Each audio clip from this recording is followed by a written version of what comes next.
Les derniers développements dans l'affaire Sébastien Ajavon ont été largement commentés par les médias. Affaire Ajavon, le procureur a parlé, les avocats de la défense répliquent, titre à la une, Nord-Sud quotidien.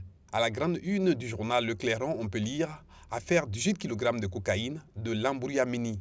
C'est un véritable mélange de pédales, des déclarations du procureur aux déclarations des hommes en charge du dossier.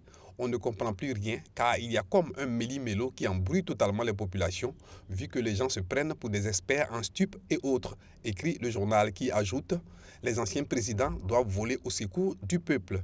L'appel du journal semble avoir été entendu puisque le journal Nokoué titre à sa une « Affaire Sébastien Ajavon, Soglo met en garde contre une déstabilisation du gouvernement ».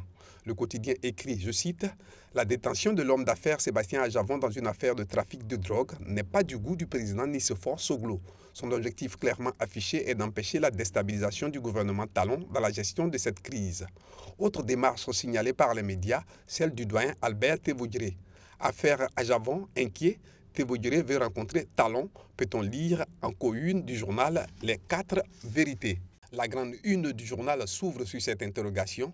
Après l'éclairage des avocats de Koumonessa, Talon prendra-t-il le risque d'envoyer Ajavon en prison? Le journal La Boussole lui ouvre sur ce titre. Vague de déclarations et d'interprétations dans l'affaire cocaïne. La drogue ouvre le nouveau mercato pour les vendeurs d'illusions. À la une du quotidien Mutation Info, on peut lire « Affaire découverte de drogue dans un conteneur de Cajaf Commande. Talon doit aider Ajavon pour sauver l'économie béninoise.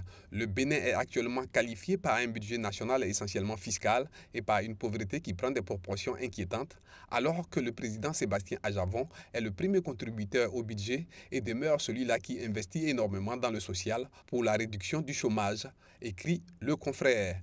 À l'international, on retiendra pour vous ce tweet de Ramayad, l'ex-secrétaire d'État française.